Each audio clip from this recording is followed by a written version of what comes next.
السلام علیکم ورحمۃ اللہ وبرکاتہ۔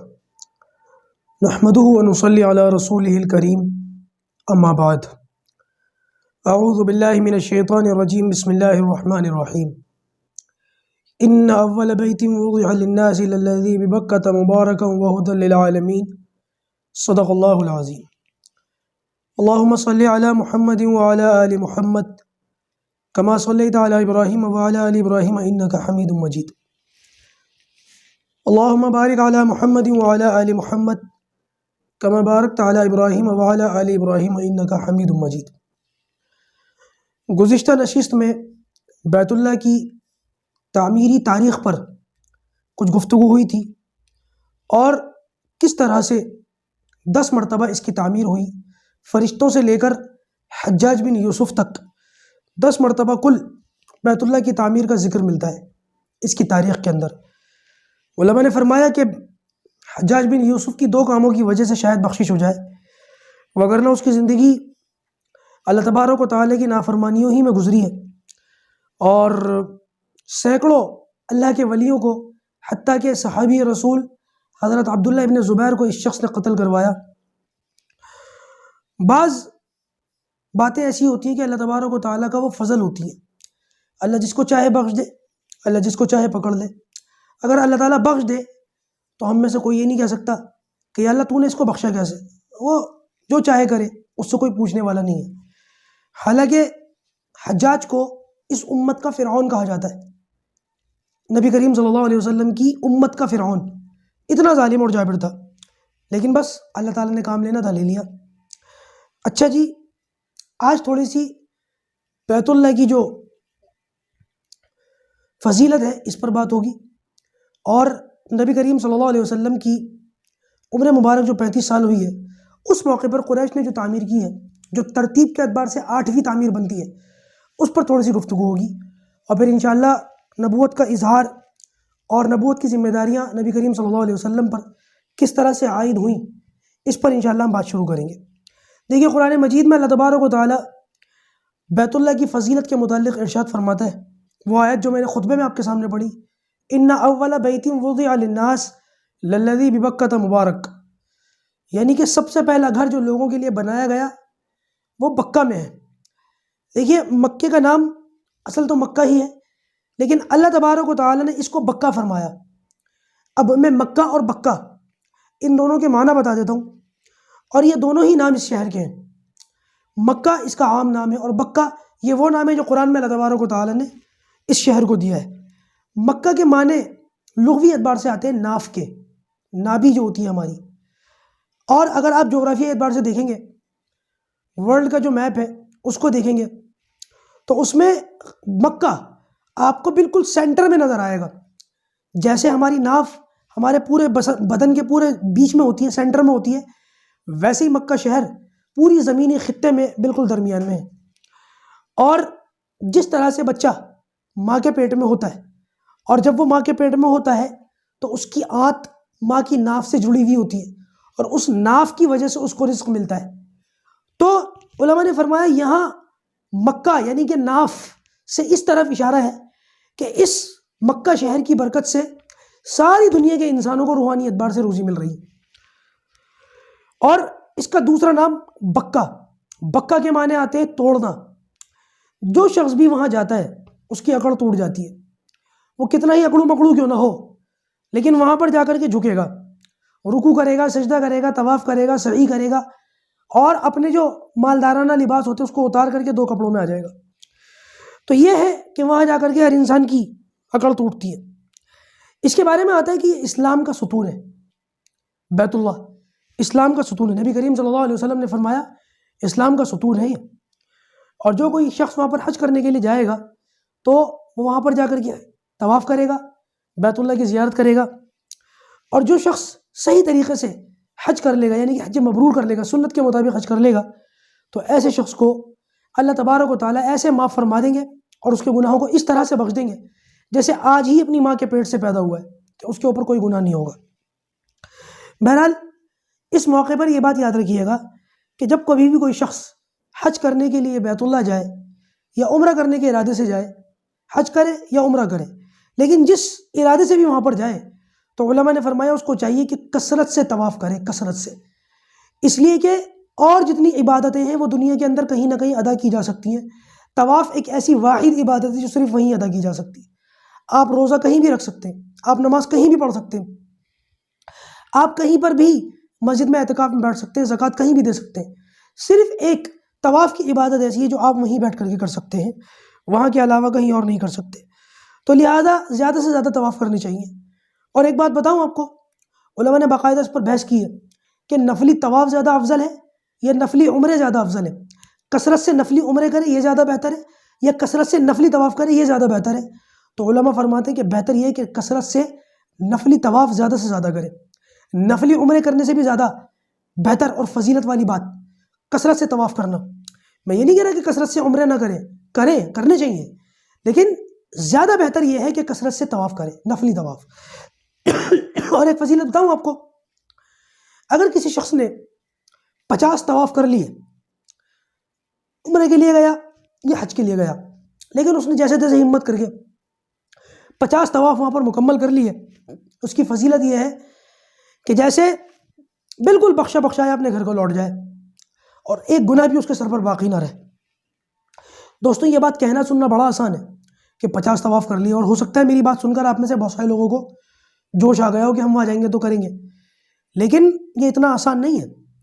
جو لوگ بالکل مطاف کے اندر قریب میں طواف کرتے ہیں نا، ان کو بھی 1-1.5 گھنٹہ لگتا ہے طواف کرنے میں، اور جن کو اگر جگہ نہ ملے تو وہ بیچارے پھر اوپر جا کر کے طواف کرتے ہیں مسجد حرام کی چھت پر، اور ان کو تو 4-4 6-6 گھنٹے لگ جاتے ہیں۔ بعض مرتبہ حاجی طواف کرتے ہوئے اپنے چکر بھول جاتے ہیں کہ یہ کون سا چکر ہے، چوتھا یا پانچواں ہے۔ اتنا آسان نہیں ہے، اس لیے میں کہتا ہوں کہ حج ایسی عبادت ہے جو جوانی میں کرنی چاہیے۔ جوانی میں ہمارے یہاں کیا مصیبت ہے ہند و پاک کے اندر، یہاں کے مسلمانوں میں، جو ایشیا کے مسلمان ہیں، یہاں کا حال یہ کہ یہ سوچتے ہیں کہ پہلے بچوں کی شادی کر دیں، پھر کوئی معاملہ کر لیں، بچوں کی شادی کرنے کے بعد، گھر لینے کے بعد، قرضہ اتارنے کے بعد، اور کوئی پراپرٹی لینے کے بعد، یا دنیا کا کوئی کام کرنے کے بعد، پھر آخر میں سوچتے ہیں کہ اب حج کریں گے۔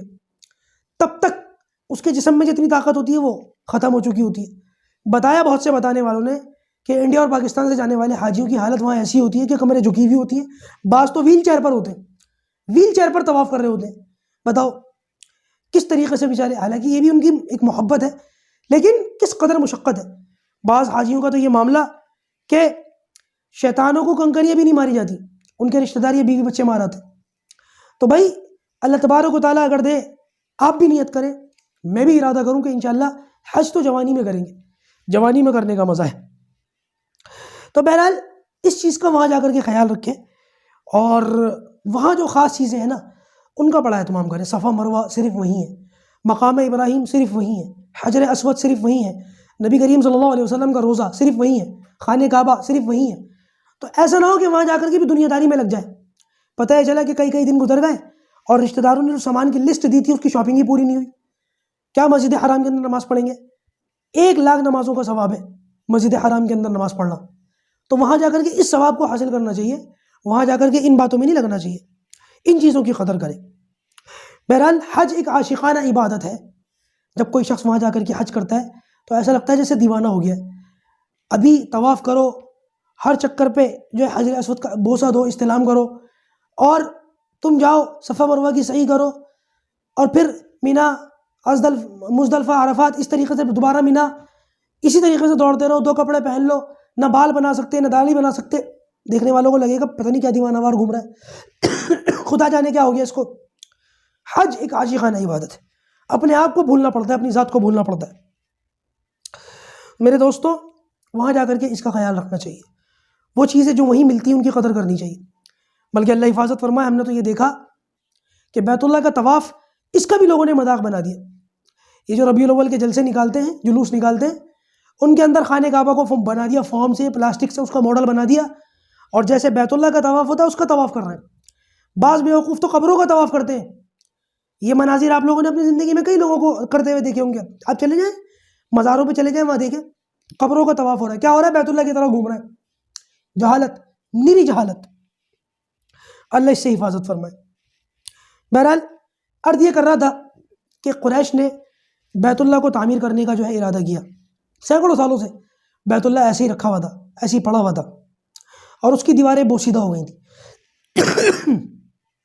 ہوتا ہے نا جب سینکڑوں سال گزر جائیں کسی عمارت کو تو پھر ذرا سا انگلی بھی لگاؤ تو اس کا مسالہ چڑھنا شروع ہو جاتا ہے، تو بیت اللہ کی بھی یہی حالت ہو گئی تھی، بنائے بغیر چارہ نہیں تھا۔ اس موقع پر ایک چیز اور یہ ہوتی تھی کہ بیت اللہ نشیب میں تھا، چاروں طرف سے پہاڑ تھے اور زمین نیچے کی طرف آتی تھی۔ آج بھی جو لوگ وہاں جاتے ہیں وہ لوگ اس منظر کو دیکھ کر بتاتے ہیں کہ بیت اللہ آج بھی نشیب میں ہی ہے، چاروں طرف سے اونچائی ہے اور بیت اللہ نیچے ہے۔ اس وقت یہ زیادہ نیچے تھا کہ بارش کا پانی بھی وہیں جمع ہو جاتا تھا اور بیت اللہ اچھا خاصا اس بارش کے پانی میں ڈوب جاتا تھا، تو لہٰذا اس کو تھوڑا سا اوپر بھی اٹھانا تھا اور اس کی تعمیر بھی نئے سرے سے کرنی تھی۔ اس موقع پر ان لوگوں نے، جیسے کہ میں نے گزشتہ نشست میں بتایا، یہ کہا کہ اس کی تعمیر کے اندر کسی قسم کا حرام مال نہیں لگے گا، کسی قسم کا حرام پیسہ اس میں نہیں لگایا جائے گا اور صرف حلال پیسے کا استعمال ہوگا۔ اللہ حفاظت فرمائے، آج کے مسلمانوں کو مسجد بنانے سے پہلے اور مدرسوں کے اندر دینے سے پہلے سوچنا چاہیے، بلکہ چھوٹا منہ بڑی بات، مدارس کے جو ذمہ دار حضرات ہوتے ہیں ان کو بھی مدرسوں کے اندر چندہ لینے سے پہلے 100 بار سوچنا چاہیے۔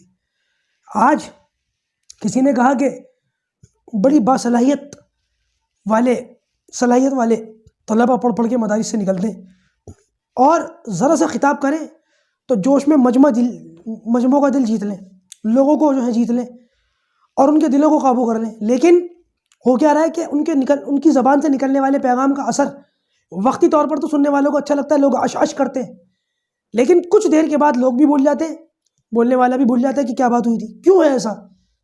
تو بعض علماء کا یہ خیال وہ یہ کہ بعض مدارس کے اندر اللہ حفاظت فرمائے طلبہ کے لیے جو لنگر چل رہا ہے وہ حرام کے پیسوں کا۔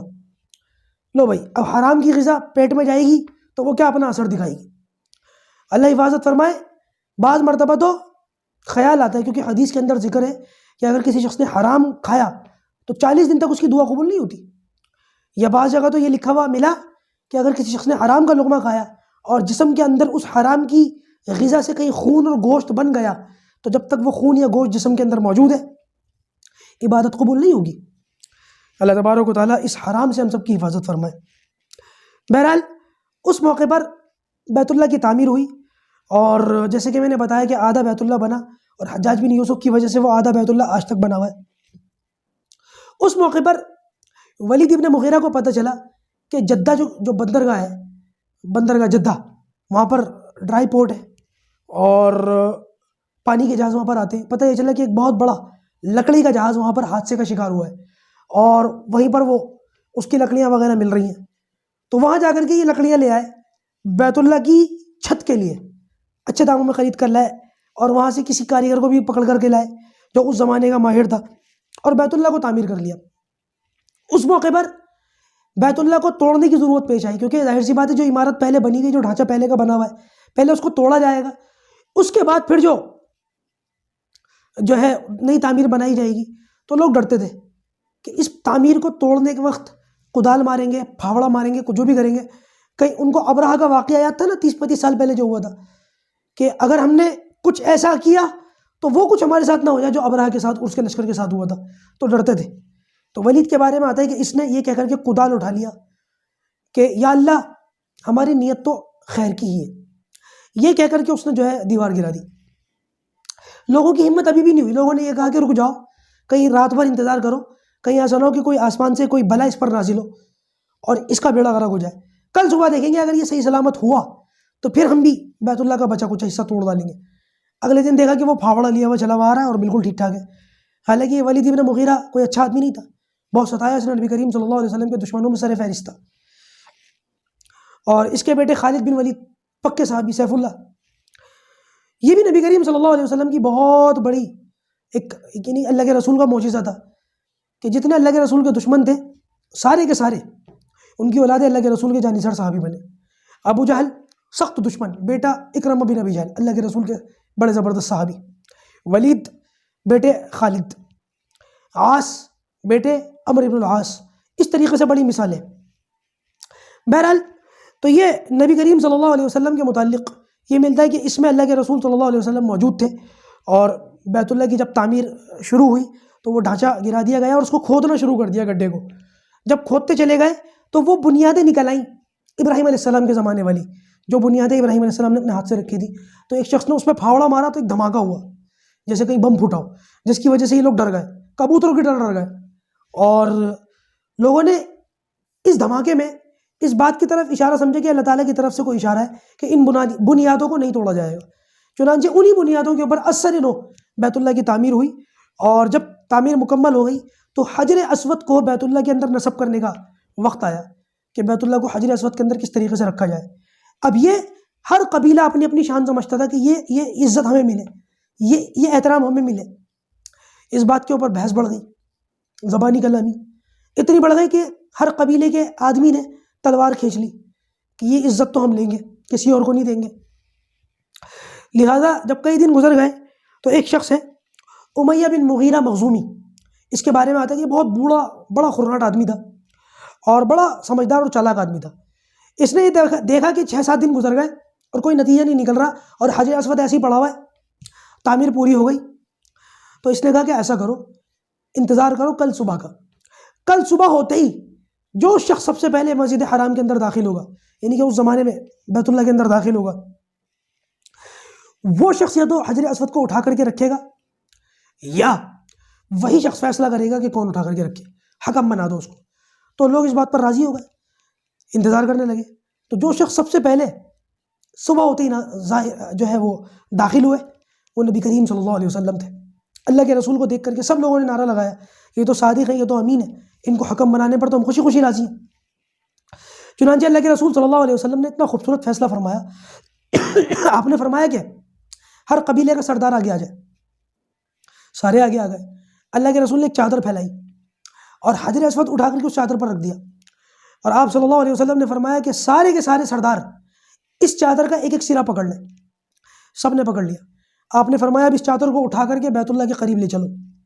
سب لوگ اس چادر کو بیت اللہ کے قریب لے گئے اور وہاں لے جا کر نبی کریم صلی اللہ علیہ وسلم نے اپنے ہاتھ مبارک سے حجر اسود کو اٹھا کر کے اس کی جگہ پر رکھ دیا. سب کو عزت مل گئی، سب کو برابر کا مقام مل گیا اور سارے خوش ہو گئے اور ایک بہت بڑا جھگڑا ہونے سے ٹل گیا. یہ نبی کریم صلی اللہ علیہ وسلم کی بڑی غیر معمولی فراست تھی اور آپ صلی اللہ علیہ وسلم کا ایک بہت بڑا معاملہ تھا. اس کی وجہ سے آپ صلی اللہ علیہ وسلم کی پہلے یہ لوگ بڑی عزت ادب احترام کرتے تھے اور اس واقعے کی وجہ سے آپ کی شان اور بڑھ گئی ان لوگوں کی نظروں میں اور زیادہ عزت کرنے لگے. بہرحال اس کے 5 سال کے بعد پھر وہ واقعہ پیش آیا کہ وہ فرشتہ ظاہر ہوا نبی کریم صلی اللہ علیہ وسلم پر جو آپ سے پہلے کئی نبیوں کے پاس آیا تھا. اور وہ وحی کی جو شروعات ہے اور نبوت کا جو اظہار ہے وہ بڑا خوبصورت واقعہ ہے، بڑی خوبصورت. یعنی کہ جیسے کہ میں نے بتایا نا، کچھ چیزیں ہیں سیرت کے اندر جن کو پڑھتے ہوئے بہت دل خوش ہوتا ہے، ایمان تازہ ہوتا ہے. کچھ سنہرے اسباق ہوں گے جیسے نبی کریم صلی اللہ علیہ وسلم کی ولادت، ویسے ہی ایک سنہرا سبق ہوگا انشاءاللہ اور یہ منڈے کو ہوگا. تو بڑے ذوق سے شوق سے سنیں گے اور زیادہ سے زیادہ لوگوں کو اس کی دعوت دیں گے. اللہ تبارک و تعالی ہمیں سیرت کو اور اس کے پیغام کو پوری دنیا کے انسانوں تک لے جانے کی، پہنچانے کی توفیق عطا فرمائے. السلام علیکم ورحمۃ اللہ وبرکاتہ.